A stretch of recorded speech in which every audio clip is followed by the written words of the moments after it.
Bom dia, povo abençoado de Jesus. Vamos para mais um estudo então, né? Livro de Números, capítulo 15 ao capítulo 17. E agora no capítulo 15, né? O Senhor começa a falar como devem ser oferecidas ofertas para Ele. As ofertas de sacrifício pelos pecados, pelo pecado de ignorância, e que se via tanto para o natural quanto para o estrangeiro. Ou seja, uma ordem, tudo muito ordenado, tudo muito perfeito, tudo muito correto. A Bíblia fala que maldito é o homem que faz a obra de Deus relaxadamente.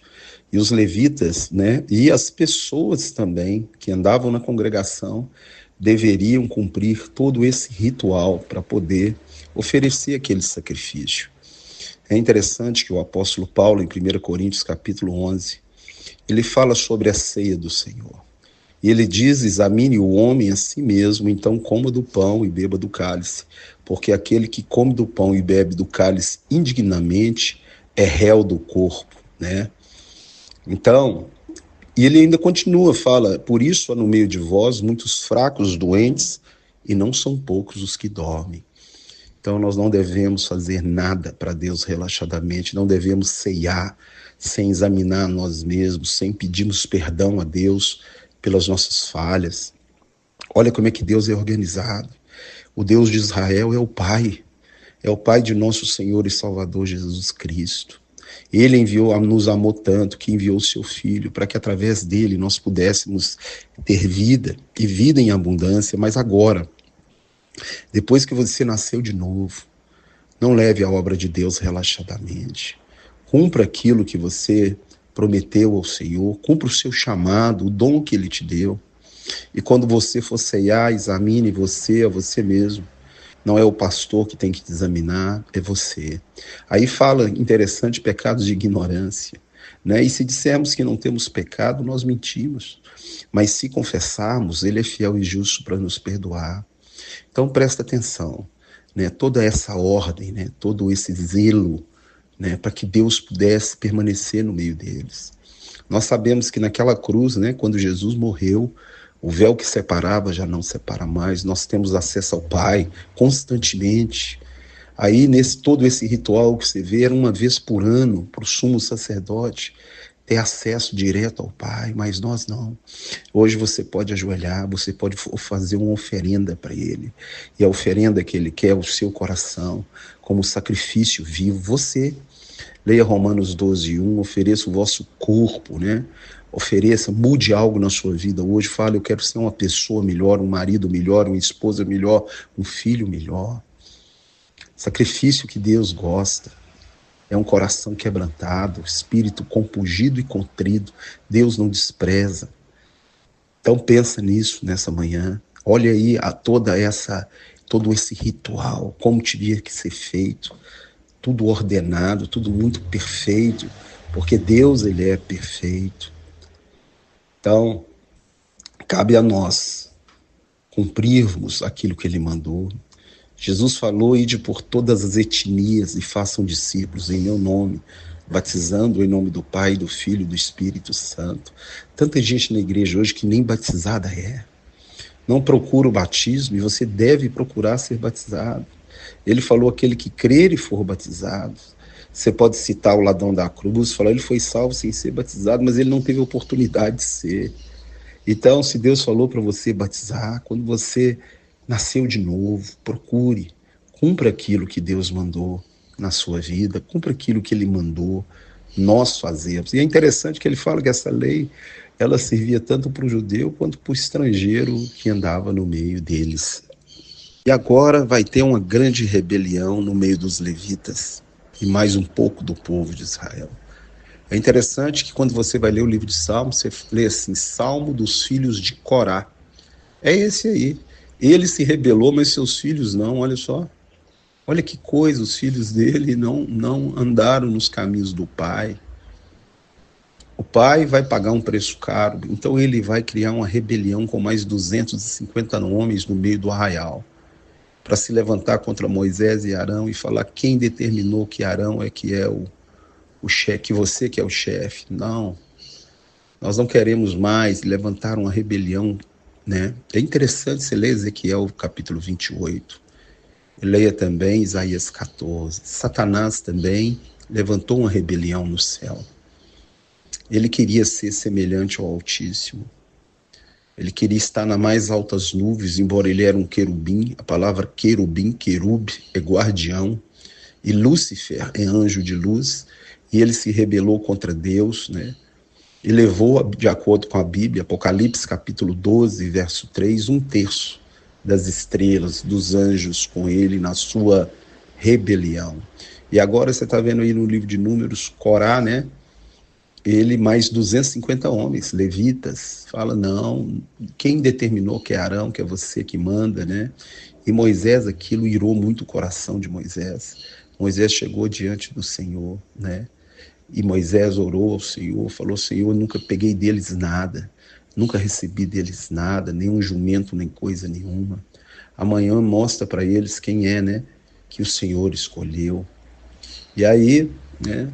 Moisés vai falar para eles levarem os seus incensários até a porta da tenda da congregação e acender os incensários para ver qual que Deus ia aceitar. É interessante no nosso meio também. Há muitos pastores desqualificados oferecendo incenso. Incenso são orações, verdadeiras loucuras, verdadeiras orações de doido, oração de Manassés, oração de não sei o quê. E muitos irmãos pegam nesse misticismo, né, como que se fosse pelo muito repetir que Deus vai atender a sua oração. Deus não resiste a um coração compungido e contrido, um coração quebrantado, de uma pessoa que tem um coração como de criança. E de manhã, Salmo 5:3, apresenta a ele a sua oração e faça como Davi, fique esperando a resposta. Então Moisés agora faz um desafio com esses levitas rebeldes, né? Fala que eles levaram seus incensários à porta da tenda da congregação e a glória do Senhor apareceu na porta da tenda e eles com os seus incensários acesos. Todo o povo estava observando, né? 250 levitas carregando seu incensário, mais Arão e seus filhos carregando os seus incensários. E agora Deus manda o pessoal ir à porta da tenda de Corá, Datã e Abirão, mas para ficar afastado da tenda deles. Olha só o que Deus vai fazer, né? E Moisés fala para todo o povo, se esses homens morrerem como morre qualquer um, né, então Deus não levantou a mim, a Arão, né, para estar conduzindo essa congregação, mas se acontecer algo inédito, se a terra abrir e tragar eles vivos para dentro do abismo, e antes, na hora que ele terminou de falar, a terra abriu, engoliu eles para dentro do abismo, né?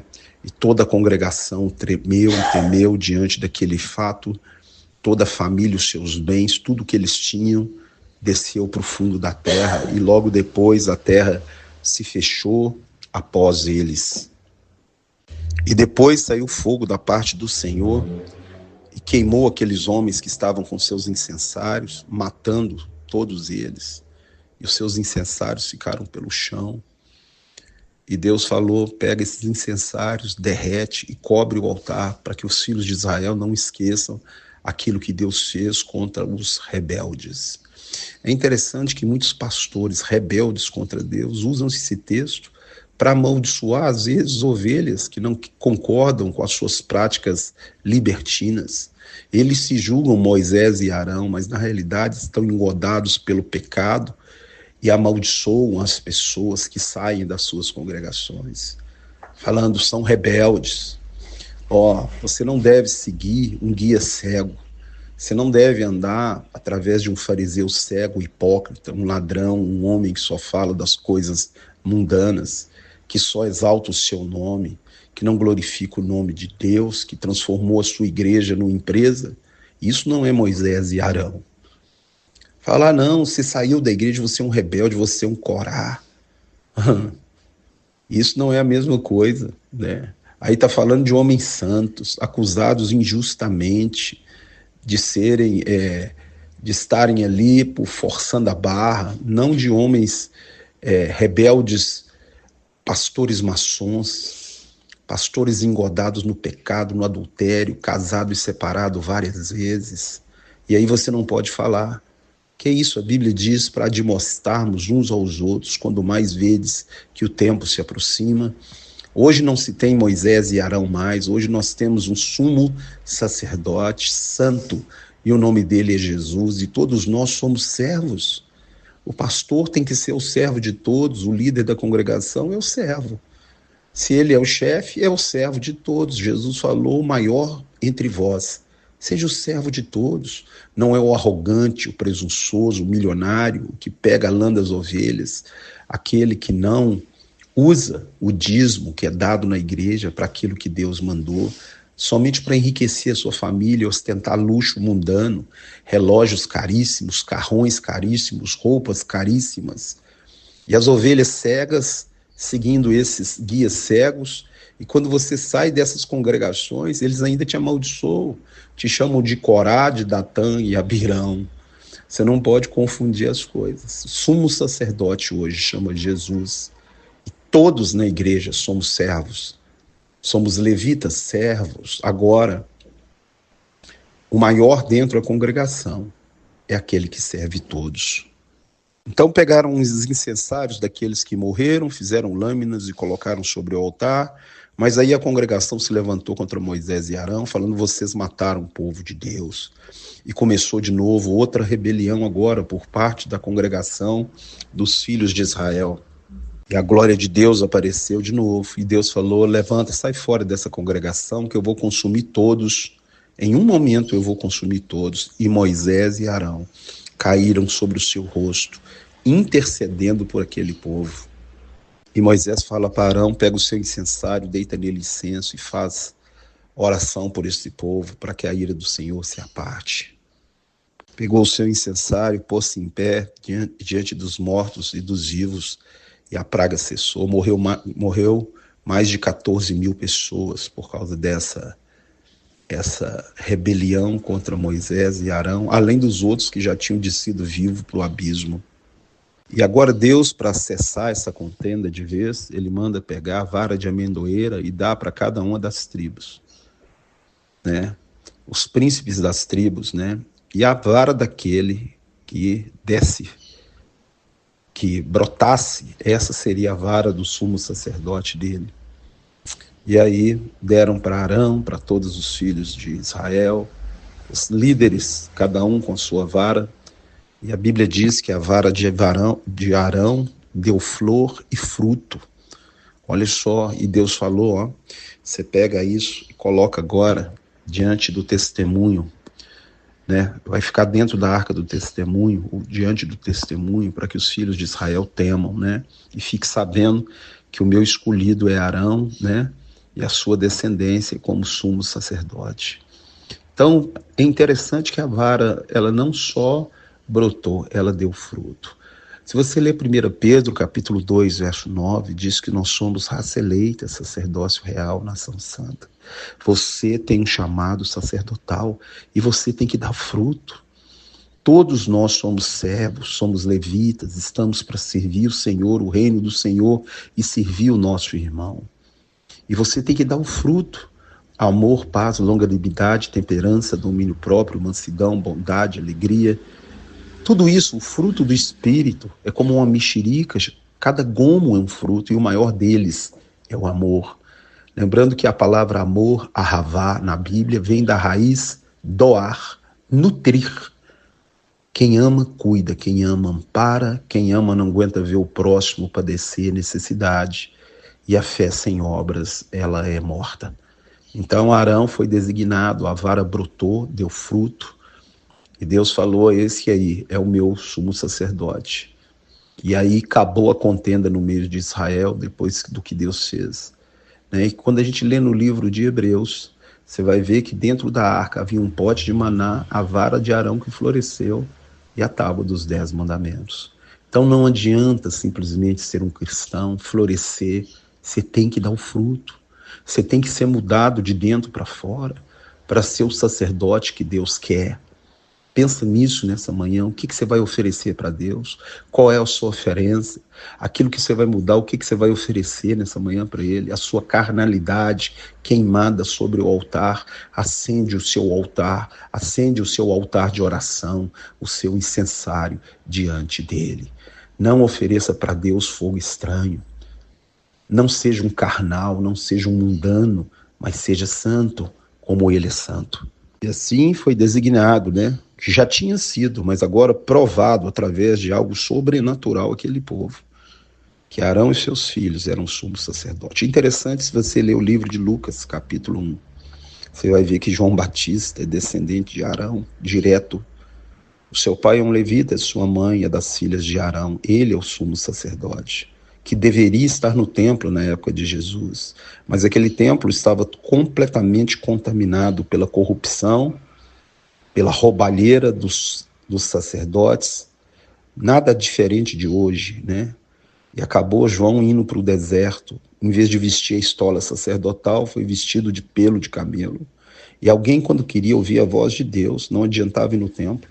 O templo contaminado pela roubalheira, fizeram da casa do pai covil de salteadores. Repetindo, nada diferente de hoje. E quem quisesse ouvir Deus, ia até o deserto, ouvir João, o sumo sacerdote, e Deus vestiu ele de pelo de camelo, né, para mostrar a sua indignação contra aquele sistema que estava na época de Jesus.